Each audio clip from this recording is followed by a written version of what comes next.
have to finish that pint. So, I'm not as nervous as I thought I would be up here, but then this isn't my first time on stage in London. The last time my friends bet me £20 I wouldn't enter a strip contest. So, no matter how bad things go tonight, I've still got my clothes on. So, I'm guessing most of you are students. That was pathetic. I'm guessing most of you are students. Much better. So, if you've lived away from home as a student, you really understand the next thing I'm about to talk about. When you go home, and you're spending the night in the bedroom you had as a child, so it's got all the shit you didn't want to take away when you moved out. So you've got your Steps poster, very cool when you bought it, I'm telling you, and the teddy bear you've had since you were about 3 that just watches you and it judges you.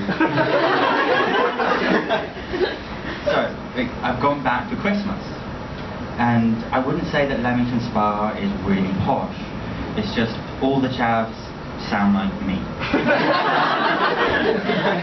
Very difficult to be threatening with G's and H's in the right places. I can't even sound offensive, and I'll prove it. Somebody give me a swear word. Fuck. Fuck. Cunt. More? Arse. Bollocks. Twat. Really nice. Even fucking arsing, bollocks and twat. Oh, and cunt. So, like I said, back at my parents' house, and it's really, really early, and there's a knock on my door. It's about 11 o'clock, and my mum says, "Tom, we've got a cup of tea for you." I'm like, "Oh, shh." So she leaves it by the door, and I get out of bed and I drink it. And hold on. My mom is either in a really, really good mood, or she wants something. And only one of you in this room knows my mom. She isn't in a good mood. So, I'm sat there, sipping my bright, even, under Bruno's watchful eyes, judging me, going, "You should have been out of bed long before now." Wondering, what could it be that she wants? Christmas. She wants me to sit next to Auntie Hilary at Christmas dinner. And Auntie Hilary, she's not bad. It's just, after the second dry sherry, she does have a tendency to give out sexual advice.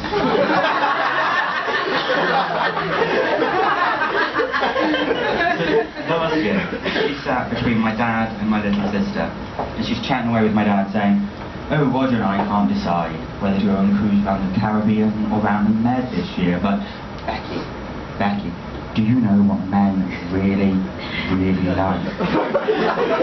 What men really, really like is blowjobs."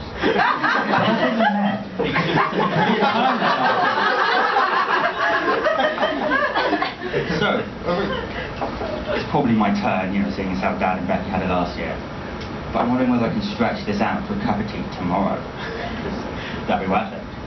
So, I'm going downstairs, I get into the living room, and on the table there's a nice pot of tea, 2 mugs, a plate with 3 different kinds of chocolate biscuit on it, a hobnob, a chocolate finger, and a bourbon, and my dad sat on the sofa.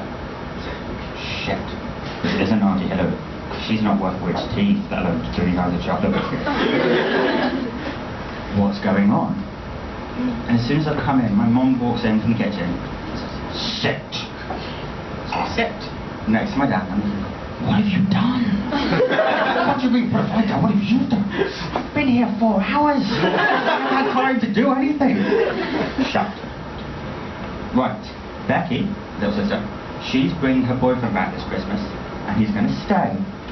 Not only is he going to stay, he's going to stay in her room.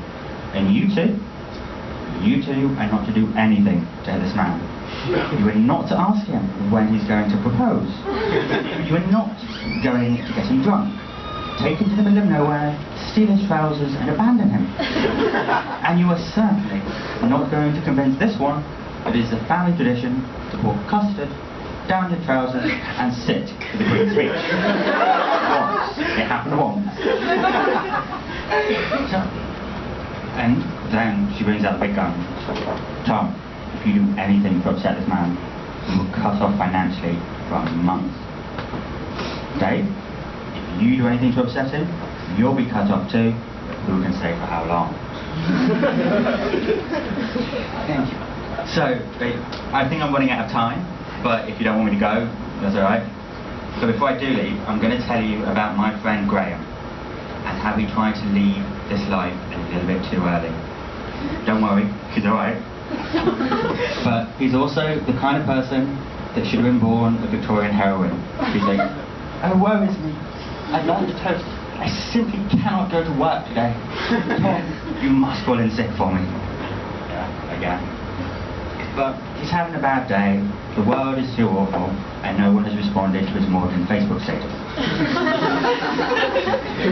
And he's decided, that's it. Life is not worth living. I'm going to kill myself. And to irritate and inconvenience the largest number of people possible, he decides to throw himself in front of a train. So he finds some abandoned, secluded railway bridge, checks the timetable, delivers himself this tragic and heart-rending eulogy, shuts his eyes, cries, "Goodbye, cruel world," and he jumps. And he's still jumping. Opening his eyes, he realises that he's got his jacket on the fence. So now he's dangling over these railway tracks, hoping that the train doesn't arrive until he's unhooked himself. I've not tried it, but I don't imagine it's an easy thing to do. So he can be forgiven for not noticing what happens next, because walking towards him down this railway track is a man in an orange high-vis vest, who looks up at Graham, looks down at the railway tracks, looks back up at Graham, and goes, "Are you alright up there, mate?" And goes, "Yeah. I just caught my coat. I'll be fine in a minute." So the man's looking up at Graham, looks back at the train tracks, looks back up at Graham, and says, "You do know the trains aren't running today, don't you?" And he carries on down the line. And have I got enough time for more jokes? One more. Okay, this happened to me the other day. Just on my way back from the dentist. And I dress up from the dentist, I dress like this, because I don't want them to think I'm a bum. And I decide to walk home, because it's quite nice. And I haven't taken my cigarettes, because it's rude to smoke before you go to the dentist. And I'm desperate. But it's a 30-minute walk. You can't go more than 30 minutes without walking past a newsagent in London. Right? Yeah. True. Not true. You can go a lot longer than 30 minutes if you're in the wrong part of London. So I get to this bus stop, and I can see this smoke wafting. I think I'll ask them. But as I approach, I realise it's a school bus that's just dropped all those kids. I'm looking at myself in my outfit and I can't. Oh, I can't. But anyone that smokes will know that yes, you fucking can. You know what I do? Excuse me, please, small child, but I don't think I'm smoking. Could I have a cigarette? Thank you very much, you've been brilliant.